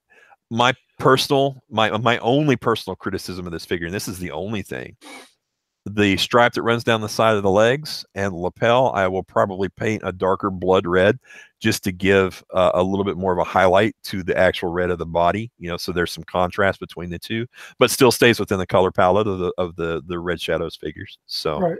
Yeah, I think this thing's a winner. I love the fact that they stuck the G11, the big gun, with them. because it's a very experimental weapon. I don't know if you know anything about the G11, but the G11 fired 3-round bursts, and it fired 3 rounds so quickly that the 3rd round was already out of the barrel before it even started to rise from the explosive gases coming out. It's extremely accurate for those first 3 shots. So that was really cool that they put that gun with him, being he's you know the what's it called? What's the name of the red lasers? Hal. The vehicle he came with. Yeah, I know. Any other time I could just ask me. Look who you're talking to. Yeah.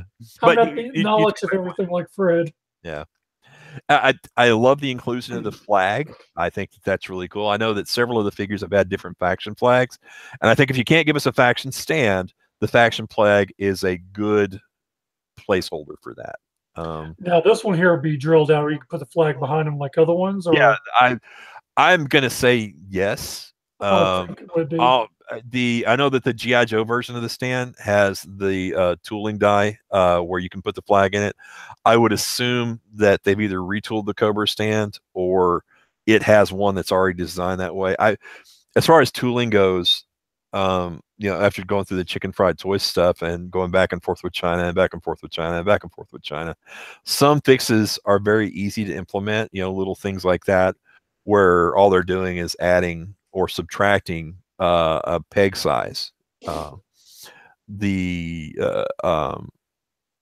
As I understand it, when they change the bottom half of a head tooling, because the tooling, here's the top part and here's the bottom part, and the bottom part has a knuckle that goes up in it to make the ball, or the negative impression of the ball where you pop the head on a body, changing out that ball size so that it gets shorter or longer on the neck stem is evidently a pretty easy thing to do, and not something that's a big deal. It gets done every day to make adjustments on the heads. So having that kind of thing take place is not out of the realms of possibility. It's not a giant tooling charge like tooling up a brand new head or so forth and so on, where you're paying for a sculpt and then you're paying to make the tooling cuts and then you're paying for the production run on top of that. So So I'm glad to hear that you liked it, because it's one of my favorites from the lot. And I really like it awesome. a lot. Yeah. The only maybe slight complaint I would have on it was I kind of thought the legs were kind of, not that they were long, but kind of like thunder thighs compared to that body. I think maybe just a tiny bit, but also if you look at the design of the pants that he's wearing, they're not quite Jodhpurs, the German riding pants that have the big balloony thighs, but you can definitely see that they're influenced by that. So yes, they are. You have a more blousy looking pants than you do the jacket that's on the upper.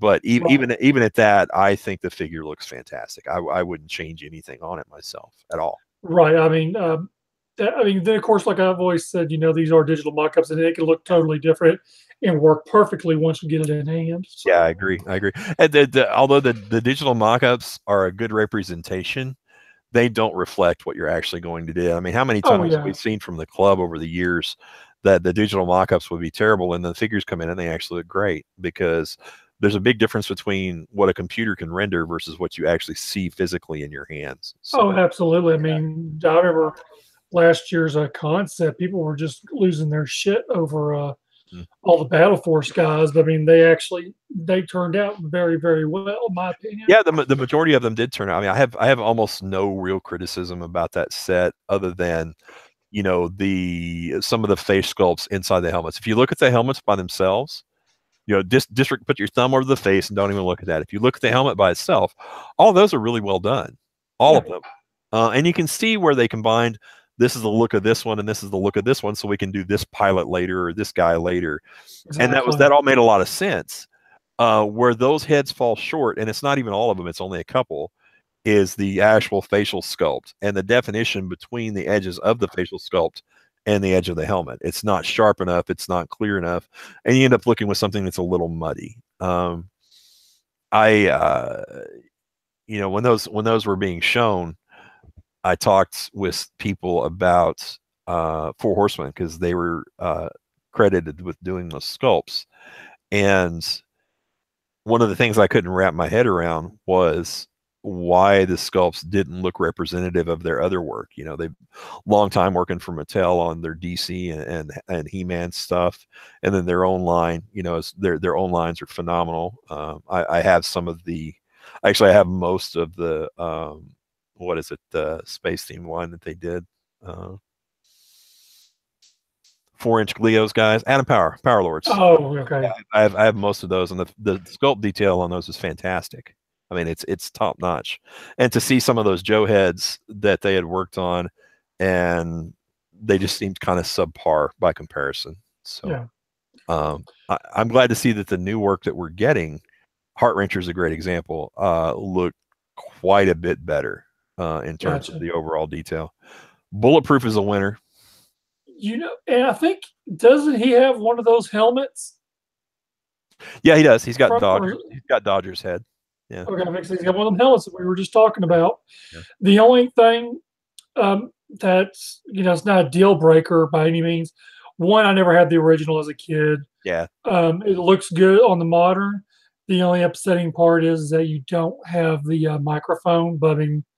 Well, isn't there a microphone sculpted into the side of that head? It's not standing apart, sculpted in. I think, if I recall correctly, I might have to go in and get the Dodger and look at it. But the only thing I would say as a criticism on this is that launcher was not necessary. It's neat. It's a fun. And certainly is very tongue in cheek, you know, given how so many of the Battle Corps guys had that feature. But you know, it's one of those things I think it could have lived without probably and still been just as effective.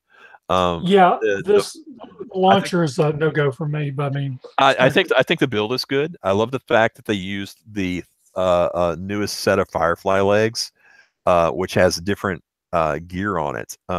Those legs we've seen a ton. The basic legs. Where these stand out above that is they have a brand new holster, they have a brand new knife and sheath, and they have a brand new set of pouches that are on the left thigh that are different from all the others and have only been used once or twice to date, to my knowledge. So they take the same old legs that we're seeing with everybody, which were a beautiful sculpt, and changing them up a little so you don't feel quite as oversaturated with it. I think the figure's a winner. I mean, honestly, I really do. I will probably come up with a backpack to fit on him and put the launcher away in a plastic bag, never to be seen again. But other than that, I think it's worth the buy-in on that guy. Gotcha. My personal opinion, like I said, that launcher is just my opinion. I'll probably put in my bin of parts. I've got an entire plastic shoebox just from Rise of Cobra alone that's full of nothing but launchers and missiles that will never see the light of day again. The only reason I kept them is because someday when I die and my kids want to sell the complete figures, you can go back and put them together yourself. Yeah. Okay. I'm going to click on this next one. And Bobby, I know you're going to be listening later on. Please don't judge me for what I'm about to say. Oh, crap. Hot sports opinion. Exactly. You just said it. I don't know. I know Bobby had nothing to do with the vintage figure. The vintage figure's ugly as sin. Mm.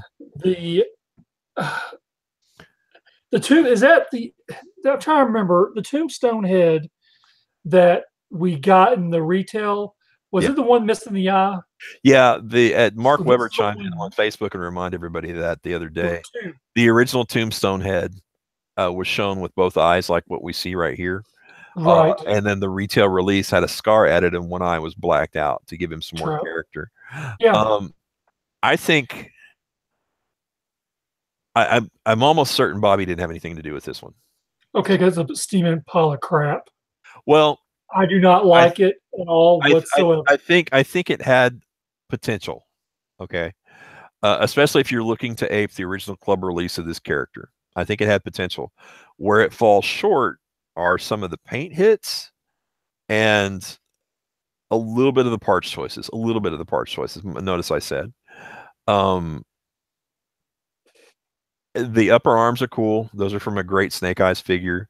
The torso, if you take away the gear, the torso is even a good choice. I think the legs, I think that's where they fall short. And I'm not 100% sure what I would have picked, to be honest. They're too skinny. Yeah, I think they are a bit skinny for the body, or a bit close fitting. Not necessarily skinny. The clothes are sculpted very tightly. So, my criticism of these legs on every figure that I've seen, except with the exception of a couple of the Hasbro versions that use the same legs, is that paint hit that's missing right below the kneecap. There's a boot top that transitions to a pants leg, and then there's the knee joint, and that paint app is missing on 6 of 10 of these figures that have the same legs, and that bugs me. That bugs me a lot. I don't know why visually, but it just drives me insane. I can't tell for sure, and I haven't been able to get a confirmation one way or the other on the forearms. The upper arms are from one of the Snake Eyes movies or one of the Snake Eyes movie figures from Retaliation. The forearms, especially from looking at the right one, it looks like it could be an eel's forearm with that weird armor on it. Yeah, it has an armor. I can tell that too. Yeah, that's what it looks like. It probably isn't. It's probably something that's a no-brainer, and I just not putting 2 and 2 together. But I appreciate what they were going for with the harness, and I think it's not a bad substitute. Like I said, I think the color breaks on this with a little tweaking could have made this figure a bit more acceptable. The helmet choice, I absolutely would not have went with that. I think if it fit, and I'll have to check and see, it probably doesn't. I'm sure it was considered. The DTC Major Blood helmet would have very closely aped the look of the animation cell that you have shown on there. Yeah. It's a regular Cobra helmet, but it has the deep V in the front. Right. And, gotcha. If it fits that head, I think that's what should have been used. Now, that is probably the reason why it wasn't used. It probably doesn't fit. But, I will say I will say that things like this that need fixes to tweak them make guys like me who do casting and stuff like that and do custom parts to fix little things like this end up making us very happy in the end, because we get to fix things, and that's appealing. So I like the accessories. I really dig that harness, the web harness on them. Yeah, the one it's vice versa on it. Yeah. But I mean, it really works. I think it's extremely representative of the look of the original version of this character. It is. The gun, the launcher, I like it. I love the launcher. The launcher is one of my favorite accessories from the later 25th design guys. Yeah. The only thing on this is really it's his legs that are killing it for me. And and even I'll be honest with you, let's just call a spade a spade. He was ugly in the face as the vintage one. He's still just a little bit ugly. I think that using this particular head to reflect the Balrog head that was used for the original is a very apt part to use. I would have done the same thing. Now it remains to be seen what they've got under the helmet in terms of a hair, where they painted hair on the bald-headed guy or not. I hope that they did the same paint. That really weird V-cut thing that he's got going on there. That'd be cool. I mean, if you get, my opinion is this on these FSS figures and even Hasbro offerings, if you're going to go so far as to reference something that's so silly, go all the way, man. If you're going to do stupid, be all the way. Be 100% stupid. If you're going to do if you're going to do Captain Gridiron, he needs to have banana pants. If he doesn't have banana pants, what's the point of doing Captain Gridiron? Recoil is on the list. If Recoil doesn't have blue weapons, stupid blue weapons, I'm gonna riot.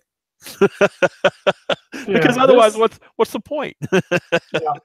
This one here, again, I preach this even though I'm complaining, but I always preach in the back of my head. Digital mock-up, I might get it in hand. The legs might look better. I might actually like it altogether. I don't know.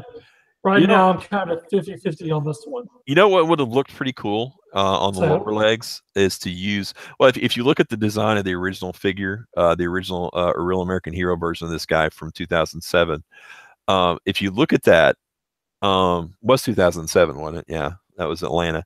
If you look at that, that is really similar to the modern 25th HISS driver with the horizontal padding that's stacked like that. I think you could have probably used those lower legs here to great effect and gotten a much more realistic interpretation of it. The thighs, that's going to be a hard call. Like, obviously, you can see why they use the thighs that they did, because it has the 3 horizontal stripes, which mimic 5 horizontal padded pieces on there. But that might have been one of those things where it's better to just let it go and use, do something that's got a paint highlight on it instead. Instead of trying to do exactly the same thing. That's a trap that I see sometimes with these designs. That's unfortunate. Is there's a segment of the community that's pretty vocal as far as the Joe collecting fans go, and the people that are buying the FSS and buying concepts and stuff. And I jokingly say, I want it just like the vintage figure, only new. And it can't be both.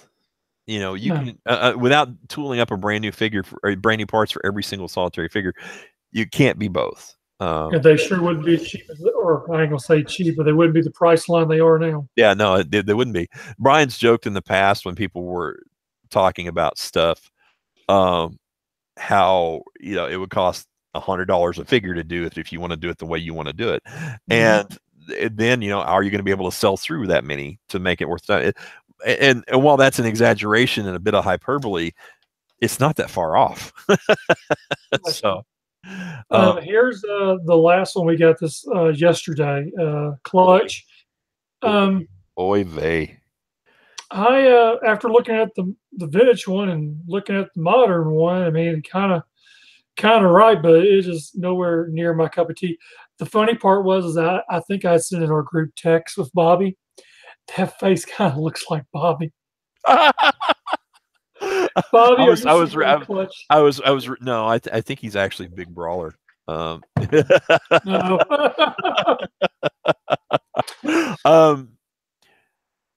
This figure, and this is the same complaint I had with the Tan Grunt. You're taking something that you're trying to translate a vintage figure into modern design, and by sticking to exactly, almost slavishly, the vintage design, you're selling yourself short on what could otherwise be a successful build. I have a burning red hot hatred of that green shirt torso. I was just fixing to say it's Shipwreck. It's the very first torso they designed for the 25th line. It was used on Stalker and Snake Eyes. Almost everybody who's wearing a green shirt in the 82-83 class of figures, it was used on the 6-pack of green shirt troopers. That's why I call it the green shirt torso. And it was also used on the DG Shipwreck, wasn't it? No, I don't think so. The Dollar General Shipwreck? No, that's the sweater torso from POC Wave 3 Snake Eyes, the ultimate. Oh, okay. Snake Eyes version 54. Okay. Now this one is short and it's stumpy and it's been used and used and used and used and used, and I hate it with a burning passion. I wish I could personally take the tooling and melt it down into slag. Turn it into some, an engine block or something. It's just, I hate it that much. It's extremely dated. It's extremely lacking in terms of detail, especially if you were to take the vest off and look at it. The sculpt design doesn't match the newer parts, the arms and the thighs. I will say, points on the thighs using the ones from the SDCC variant Sergeant Slaughter. What I would like to have seen was also the knees and the lower legs to go with that, because you can't tell it from the photograph, but the thighs have a vertical ribbing on them, almost like corduroy pants, if you want to call it that. That's not what it is, but they have a sculpted detail on there. And from the knee down, these legs aren't going to have that. They look baggy on the bottom. Yeah, well, they're baggy, they're short, and they're skinny from the boot tops down.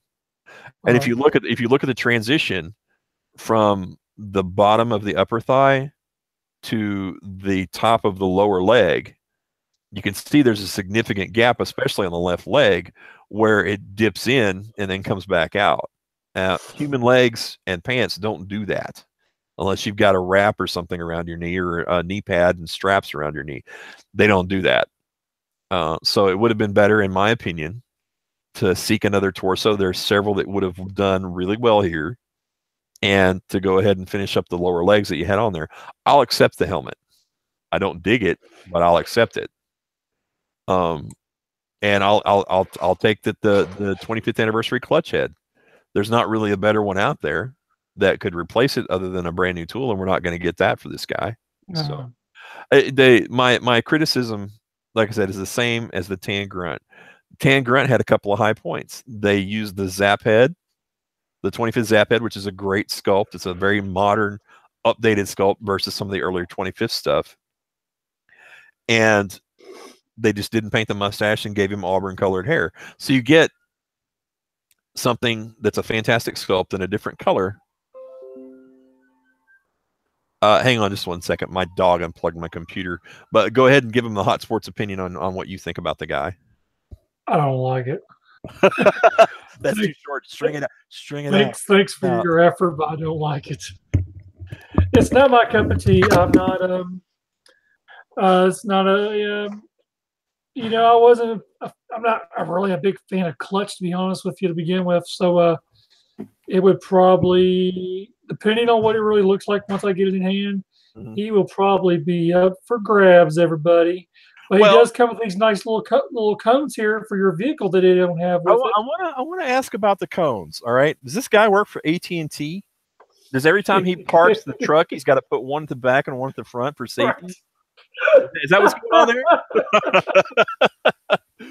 Is he a Hostess bread driver? Is that what's going on? No, we don't use cones. We just run over shit. I didn't even know that you worked for Hostess. I just knew that you. Well, I used to work for Hostess when I worked for Wonder Bread years ago. Right. We had Hostess and Wonder Bread together, and I used to deliver them before they went. That was before the secret cabal bought out Dolly Madison and killed the best snack cakes in the world. Oh, and Hostess gave it back to you. Nope, no, it's not the same. No, it's not. Raspberry zingers are not the same anymore. Tell you what, a lot of people don't know this, but all the Hostess cakes now come in frozen. Oh, I'm not surprised. You got to keep it fresh, and you know that's a tough job. Yep. All right, so that covers up the first 6, which we will have Bobby back on again when the next 6 are all revealed, and we'll talk about those 6 and then our speculations on the 13th mystery figure as well. Bobby and I want to say this. We had a pretty heated discussion on Fast Draw, and I'm not going to walk any of that back because I still stand behind my criticisms of the figure. But one thing I do feel serious concern for is Bobby loves the brand. It's evident. You just got to talk to him for about 5 minutes and you'll see it. He loves the brand. He loves G.I. Joe.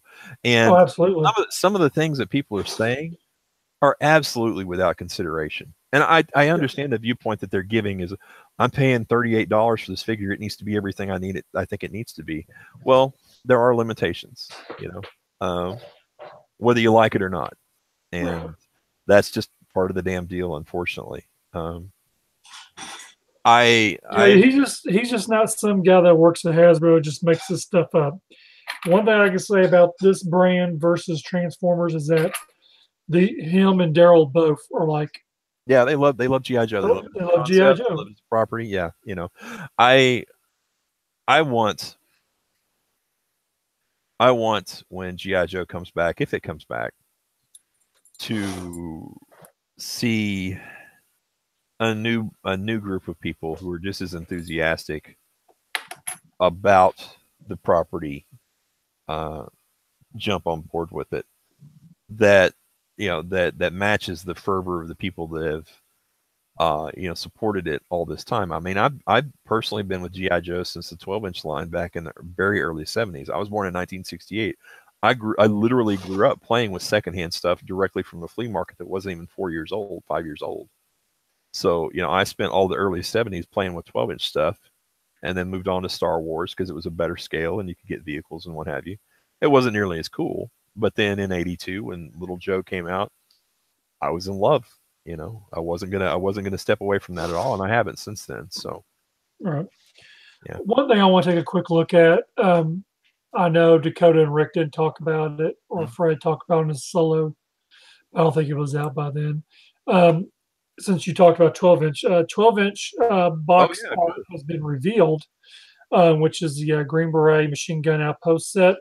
Mm-hmm. So this is what the actual box looks like, because the club actually got their actual product or sample picture or sample product kit.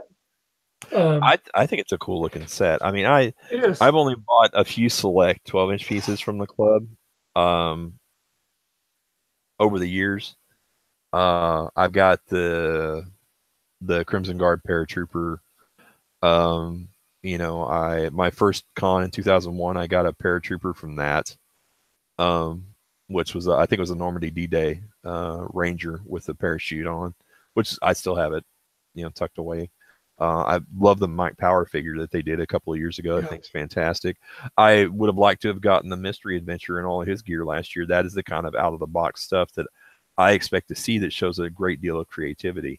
This particular box set, I think, is freaking fantastic. If you've got the modern day re-release of the Green Beret, these guys are going to stand right beside it and look fantastic as a set. So it's a good set. So there's the box. Yeah. And if you didn't get the club magazine, I believe the club magazine had the pictures of these, and I'm not for sure, but you get not one, but you get two figures. Yep. So you get two different figures. These are some of the accessories. Hot camouflage. Mm.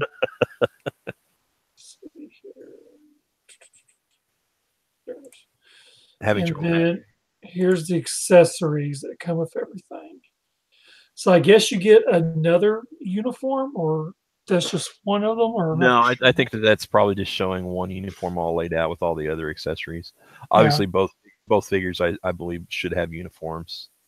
Yeah, it says set contains 212 Green Beret action figures with accessories. So what you're seeing here is one uniform laid out fat, and all with laid out flat, and then all the accessories that come with the set.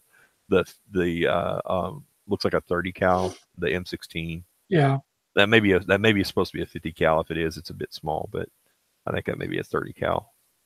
But yeah, I'm actually picking this up from someone who is he had to get the 12. Yeah, so the only way he'd get the golden ticket was getting this, and he's giving it to me at a pretty reasonable, or actually a pretty good deal. Actually, while we're on here, let's just take a quick look and see what the price was on this thing. Oh gosh, I don't remember. I know it was 3 something. Might have even been right at 4. I know last year it was 325, 340, somewhere in that area, wasn't it? Which one is that? That's the That's the green. It's this one right here, the Green Beret Machine Gun Outpost, right in the middle on the left-hand side of the page. Oh shit, there it is. Yeah, and then how much it is. The packages are listed down one page, and then over on this page, the second column. Look in there for the packages. I know it's right. The base commander. Commander. I think that's what it is. General's package. The General's package, isn't that what it used to be called? A sergeant's package. Shit, I don't know. American Heroes package, and it was a 3 3/4. Yeah. Look right above it or right below that. No, the base commander is. They may have just changed the name. It used to be called the General's package, if I'm not mistaken.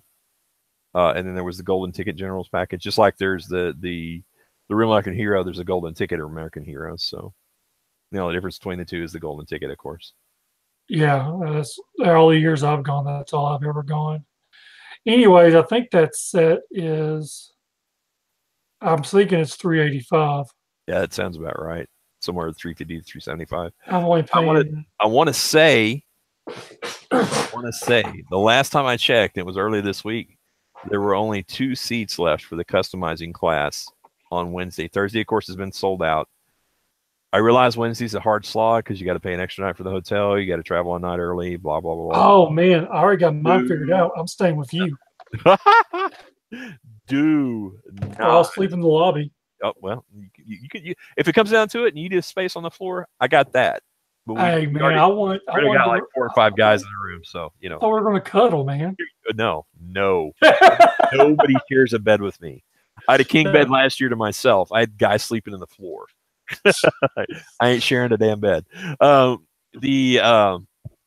customizing class, like I said, I believe there's only 2 seats left as of early this week.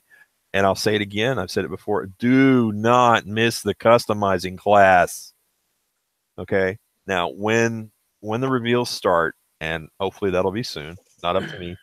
When the reveals start and you're going, oh, I should have got in there. Don't say you weren't warned. You were freaking warned. I was warned. You were warned. I was warned. And you know what I did? You got in the class, didn't you? I got my ass in the class. That's right. That's right. I went and I emailed and I said, is there any seats left in this? How many are left in the Wednesday class? And when I emailed, I was told 3.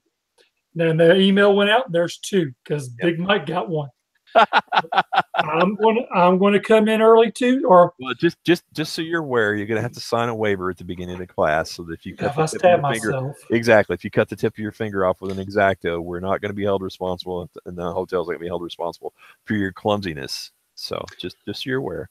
And I will fair warn for the 13 viewers that are watching or got their screen up for some reason and walked away to do something else, or anyone who watches this, is that there's 2 class seats left, and if you can make it happen, you need it. One, it's the last year of the G.I. Joe custom class for starters with the Collectors Club, so that's one reason to go. 2, it's a good experience. For me, I've done the Joe and I have done the Transformer. Granted, I had a lot more easier time with robots than I did with little army men. Well, yeah. But I mean, this was the first time I did it. I looked like a big goof sitting in the corner by myself. But yeah, there's 2 seats left. You all need to jump on that. There's not very much left from the Collectors Club for JoeCon this year, so you all need to. If you have the money and you're sitting there thinking about it, I don't know. Take that $90 and go on and get that custom class and get it over with. Yeah, there are going to be a lot of people, like I said here, and this isn't all joking aside. There's going to be a lot of people who are going to be like, "Wow, I should have got in there. I should have got in there." And I'm not just talking about you get to customize the figure. There's other stuff happening too. So, you need to get in there if you're even thinking about it.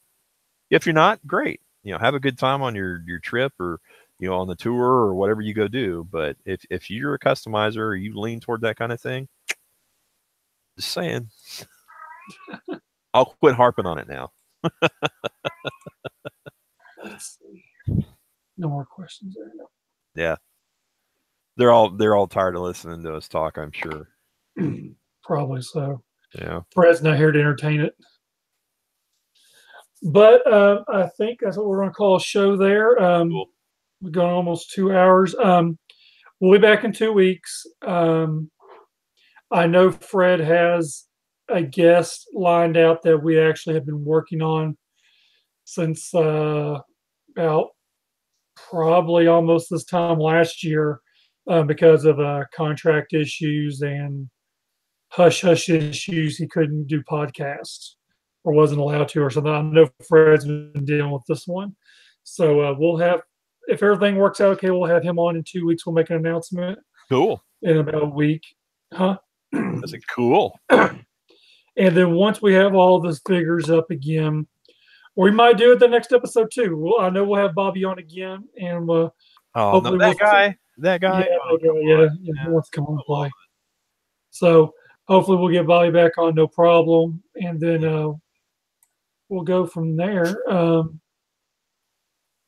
just reading all this. There were so many chats going on, I couldn't keep up with all of it. Yeah, I got you. Around, there's something a little bubble popping up, like, oh my god. So that's pretty much the show, guys. You can catch. Actually, you won't catch me next week on Cybercast. I'm going to Branson again. So really, what kind of redneck goes to Branson? Jeez. This redneck. No, we got season passes for the girls to Silver Dollar City. So we're doing the best we can of that, and then so might as well wear them out, right? Do what? Oh yeah, might as well wear them out, right? The kids, not the passes. Money's worth what it does. Yeah, I got you. So, all right, man. Well, it's good chatting with you. Hi, everybody. Bye, everybody. Yeah, like he said, thanks for tuning in tonight and watching and listening to us rant. And we will catch y'all in 2 weeks. And keep checking those mailboxes for them rock and roll figures if you ain't gotten them yet. It's awesome. It's a pretty awesome figure. And then also, if you're looking for the Heart Wrenchers, your SOL, they're sold out. Club did hold nothing back. I was going to say that too. Club didn't hold anything back. But thank you to my good friend. I won't name him. he is hooking me up with his figure at cost. Sucker. Because he's that kind of a guy, and I appreciate it. I really do. And well, he got it just strictly for I believe photo ops of it is all it was to use for what he does. Well, glad that worked out for you. He said he's just going to wrap it up, put it away, and probably forget about it. But he told me he'd sell it to me at the cost and shipping and all that. Well, hell yeah. As soon as I get the money, I'll send it to you. So, all right, guys. We'll see you in 2 weeks. Appreciate it.